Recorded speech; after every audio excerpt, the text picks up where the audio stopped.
June 15, 1389. On a quiet plain in the heart of the Balkans, two great armies faced each other.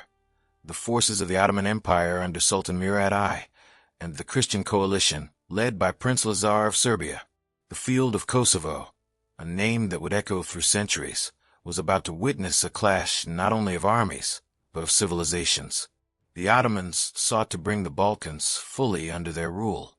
The Serbs, though divided and weakened after years of feudal strife, rallied for one last stand, to defend their faith, their lands, and their independence. As the sun rose, tens of thousands of soldiers stood in silence. Banners fluttered, prayers were whispered, and somewhere in that stillness, the course of southeastern Europe was about to change forever. Tens of thousands stand in rigid silence, perhaps 30,000 Ottomans facing 20,000 Christians, armor clinking faintly, horses stamping the dew-kissed earth. Prayers rise like smoke, Orthodox chants to the east, Islamic invocations to Allah. The air hums with unspoken dread, the scent of oiled steel mingling with the earthy promise of rain. This is no mere skirmish.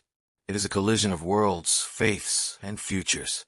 The Ottomans, hungry for dominion over the fractured Balkans, aimed to shatter the last bastion of Slavic resistance. The Serbs, their empire-faded memory, fight not just for land, but for the soul of a people, their Orthodox faith, their ancient liberties, their very right to endure. As the sun crests the hills, casting long shadows across the field, trumpets shatter the hush. Swords are drawn, lances lowered, and in that thunderous instant, the course of southeastern Europe fractures forever. The Battle of Kosovo begins, not with a roar, but with the inexorable grind of history's wheel, turning ambition to ash and defeat to legend. To grasp the fury of this dawn, we must rewind the tapestry of the 14th century, an era of crumbling thrones and rising stars. The Byzantine Empire, once the radiant heart of Christendom, languishes as a spectral remnant of its Justinian glory.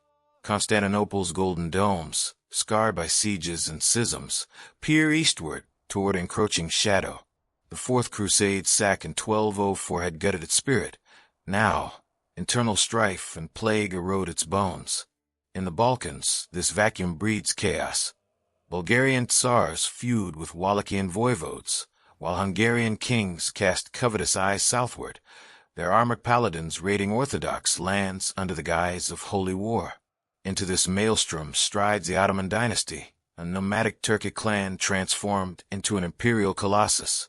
Born in the rugged plateaus of Anatolia, where Seljuk sultans once held sway, the Ottomans under Osman I, R. 1299 to 1326, seized the Byzantine frontier after the empire's cataclysmic defeat at Nicopolis in 1302. Osman's son, Orhan, captures Bursa in 1326, dubbing it the first Ottoman capital. By mid-century, they bridged the Dardanelles, planting their banner in Europe. Gallipoli falls in 1354, Thrace becomes a vassal granary, and Adrianople Aderna blooms as a new European seat in 1361. The Ghazi spirit, holy warriors of the frontier, fuels their zeal. Raids into Macedonia and Bulgaria yield tribute, slaves, and converts. Sultan Murad I ascends in 1362, a warrior poet whose verses praise Allah's might even as his armies devour infidel realms. Under him, the Devserm system blooms. Christian boys plucked from Balkan villages, circumcised, and molded into janissaries. The Sultan's unyielding slave soldiers, loyal only to the throne. These elite infantry, drilled in the emissary corps, wield yataghans and shields with mechanical precision. Flanking them are Sipahi cavalry, feudal horsemen granted timars, land grants, for service, their composite bows loosing death from afar. Akinci raiders, light scouts of the border, hairy flanks, while Azap irregulars swell the ranks with fanatic fervor. By 1389, Murad's host numbers perhaps 27,000 to 40,000, a multicultural leviathan of Turks, Anatolians, Bulgarian vassals, and converted locals. Their goal, subjugate Serbia, secure the Via Militaris road to Hungary, and encircle Byzantium's throat. Across this tide stands Serbia, a phoenix risen from imperial ashes, only to teeter on extinction's brink. The Nemanjic dynasty, crowned by Stefan Nemanja in the 12th century, peaks under Stefan Dušan the Mighty, r. 1331 to 1355. Dušan, self-proclaimed Emperor of the Serbs and Greeks, forges a realm from the Danube to the Gulf of Corinth, blending Slavic vigor with Byzantine splendor. His Iconic Code of 1349 fuses Roman law with Orthodox piety. Golden frescoes and Dikina Monastery immortalize his court. Serbia's heavy cataphracts, knights in plate and mail, lances couched like thunderbolts, rival Europe's finest, backed by vojevodas, dukes, commanding peasant spearmen and crossbowmen. But Dušan's death in 1355 unleashes the wolves. His son, Stefan Uroš V the Weak, r. 1355 to 1371, presides over disintegration. Magnates like Vukašin Mrnjavčević carve fiefdoms, the Black Death ravages fields, and Ottoman gold sows discord. The 1371 Maritsa River debacle sees Vukašin and his son drowned in a night ambush, their 60,000-strong host annihilated by 800 Turks. Serbia splinters into Moravian principalities, a mosaic of rival lords. From this rubble emerges Prince Lazar Hrebeljanović, circa 1329 to 1389, a Moravian noble whose Kruševac fortress becomes a beacon of defiance. Born to modest stock, Lazar weds into imperial blood via Princess Milica, a Nemanjic scion. Pious and pragmatic, he rules from 1373, allying with the Orthodox Church to heal fractures. His 1386 victory at Pločnik, a guerrilla rout of Ottoman invaders in foggy hills, buys time, slaying thousands and emboldening the Balkans. Lazar's host, 12,000 to 30,000 souls, heavy on knightly elites, but light on numbers. Vuk Branković, his son-in-law and Kosovo's right-wing commander, brings 5,000 cavalry. Vlatko Vuković Kosaka, Bosnian band under King Tvrtko I, leads 3,000 veterans on the left. Albanian and Hungarian stragglers swell the ranks. United by Vidovdan's holy fire, St. Vitus Day, omen of destiny, they march to Kosovo Palj, a strategic flatland where rivers flank the field, denying Ottoman maneuver. Messengers gallop to Buda and Ragusa. The infidels advance. Christendom's hour dawns. Europe stirs. Pope Urban VI preaches crusade, but aid trickles. Hungary's Sigismund eyes opportunism. Venice hoards galleys. Byzantium, Murad's reluctant vassal, sends prayers, not swords. By early June, the hosts converge. Murad's wagons creak with Anatolian levies. His sons Bayezid, the thunderbolt, 20 and ferocious, and Jakub, the dutiful, 15 and green, at his flanks. Lazar's camp buzzes with guslars, blind bards strumming one-string gusles, intoning epics of Tsar Dušan to steal young hearts. The eve descends like judgment. Serbian tents glow with candlelight. Priests in golden vestments administer Eucharist, anointing blades with chrism. Warriors confess sins, kiss icons of St. George, whisper farewells to phantom wives. For the heavenly kingdom, murmurs Lazar in legend, a vision bidding him choose eternal glory over temporal crown, a motif woven later by hagiographers. Across the field, Ottoman pavilions shimmer with silk. Muezzins' calls pierce the dusk. Imams recite Quran verses of jihad. Janissaries polish yataghans. Sipis curry destriers. Akinchis sharpen sabers by firelight. Murad, ascetic in his felt tent, pores over maps. His poets, lauding the Moros' martyrdom, if fated. An eerie truce holds. No scouts clash, only ravens caw omens. Dawn breaks sullen, June 15th, St. Vitus feast in the Julian Rite, a date laden with Slavic superstition. Fog cloaks the plain, muffling the tramp of 50,000 boots as lines form.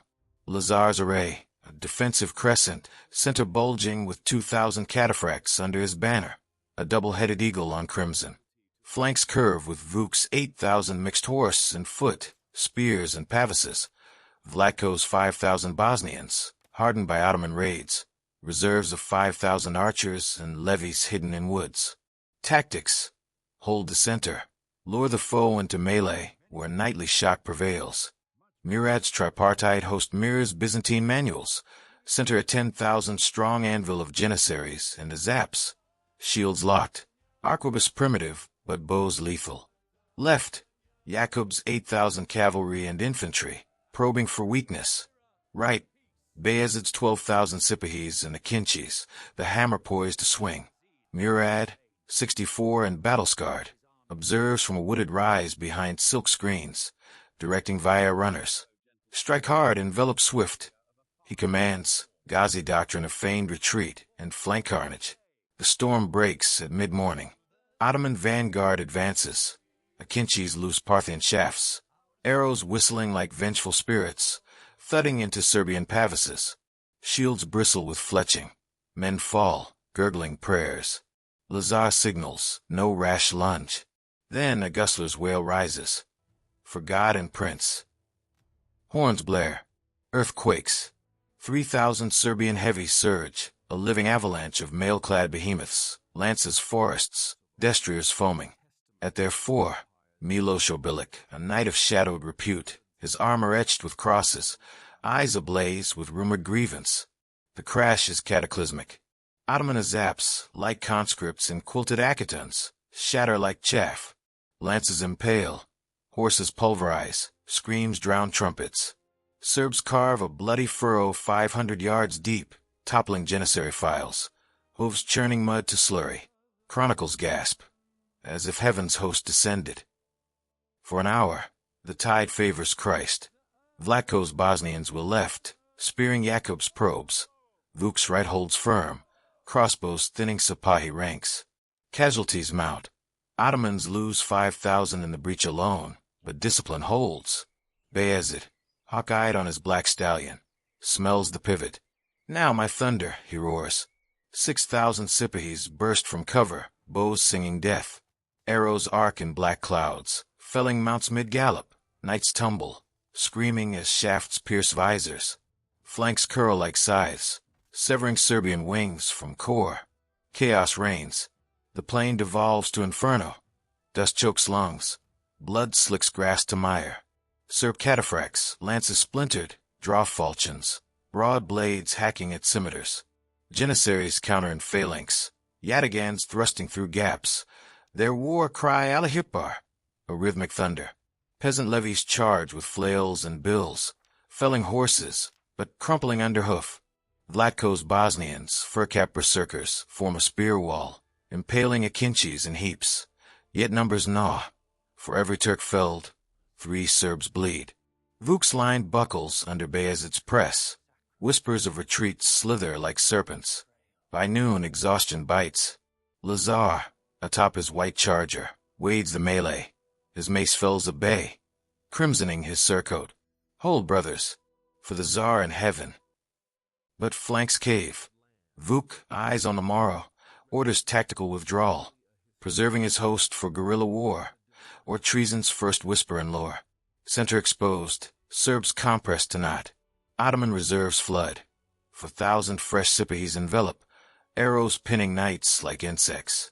Lazar's guard circles wagons and lager, a final Alamo of splintered shields. Amid this vortex, legend ignites. Obilić charges hero, slips the fray, feigning desertion. He spurs toward Murad's pavilion, a lone silhouette in the haze. I yield, great Sultan, take my sword. Guards, scenting glory, usher him through silk flaps. Murad, reclining on cushions amid maps and melons, extends a ringed hand, trusting the broken Christian. Obilić kneels, then viper swift, a falchion from his boot guts the Sultan, steel grating ribs. Murad gasps, topples, blood pooling on Anatolian rugs. The only Ottoman Sultan slain in battle, his fall a seismic rent. Guards swarm, scimitars eviscerate Obilić, his corpse hacked to ruin. Panic lances the Ottoman rear, runners cry, the Padishah bleeds. Ranks waver, janissaries falter, but Bayezid, apprised by whisper, acts with fratricidal steel. He conceals the beer, bellows, the Sultan lives in victory. Rallying with Jakob's head soon to roll, strangled at eve to thwart rivalry, he unleashes fury. Serbs, hearing the slaying, roar triumph, yet its pyre fuel, isolated, they shatter. Lazar, unhorsed in the crush, yields to a Bey's lasso, dragged bloodied to Bayezid's tent. Sunset paints the field carmine. Lazar kneels, Bayezid's decree. For my father. The blade falls, head rolls in dust, a martyr's seal. Serbian remnants flee to woods, Vuk's tail vanishing north.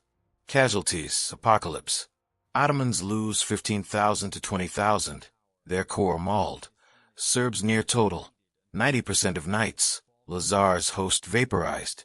Streams run arterial. Blackbirds descend in biblical plague, naming the field eternal.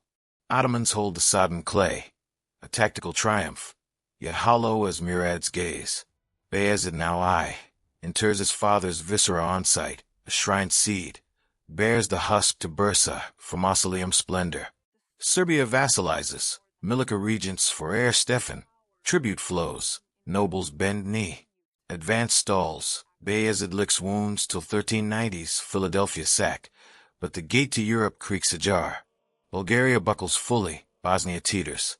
Serbia, cataclysm births covenant. Lazar's cult erupts. Canonized 1393, his relics work miracles in Ravanica. Epic cycles bloom. Gus Lars intone the fall of the Serbian Empire. Obilic the dragon slayer. Vuk the Iscariot, slander from rivals. Truth the prudent save. Vidovdan sacralizes, annual fast, Kosovo's ghost haunting uprisings. Dusan's dream revives in myth, defeat alchemized to moral gold. Celestial kingdom, o'er earthly throne a hagiographic bomb. Ottoman lore frames jihad's jewel. Murad, Shahid slain by daggers, his blood consecrates conquest. Chronicles laud discipline's dawn. Kosovo the anvil forging sultans. Bayezid's thunder rolls. Nicopolis 1396 crushes crusaders, but Ankara 1402 humbles him to Timur's yoke. Yet the machine grinds. 1453 claims Byzantium. Memtus echo of Murad. Europe, initial glee. The Turk bleeds. Sours to dread. Sigismund fortifies, Venice arms fleets. But disunity dooms. Avignon popes bicker, France wars England. Kosovo warns, Balkans the anvil, Ottomans the hammer. Centuries weave the warp. Under 500 years, Port, Gus Lars sustained the flame. Petr II Petrović S. The Battle of Kosovo. 1780, a national catechism. 1804's first Serbian uprising invokes Lazar. Karađorđe slayers cry Obilic. 1870 SIXS revolt. 1912's Balkan Wars. Vidovdan fuels fury. 1914 Sarajevo shot on St. Vitus Day twists irony. Archduke's fall births Great War, echoing Kosovo's fratricide. 20th century weaponizes myth. Tito's Yugoslavia suppresses it as defeatist. Milosevic resurrects 1989's 600th anniversary, seeding 90s carnage. NATO's 1999 bombs over Kosovo pulge. Irony's blade twists deeper. Ancient grudge modernized in cluster and cruise. Historians sift. Formations per Clavijo's 1403 account. Serbs crescent, Ottomans triune. Casualties per Ottoman defters, vast. But no rout. Obilic, perhaps amalgam of assassins. Vuk's betrayal noble smear. Truth, Pyrrhic draw. Ottoman strategic victors, Serb spiritual heirs. Yet facts fade. Fable endures. Kosovo palled slumbers green today. Tourists tread where titans trod. Blackbirds unchanged sentinels. Monuments duel. Gazimestan obelisk lauds Lazar. Ottoman Hussein tomb whispers Murad. The plain, indifferent, absorbs all. Conqueror and conquered, sword and song. In Kosovo's paradox lies its power. Not who won the field, but who claimed the story. Ottomans built empires on its blood. Serbs, nations on its tears. History tallies crowns. Memory mints martyrs. June 15th, 1389, when blackbirds feasted on ambition, birthing a legend that outlives stone.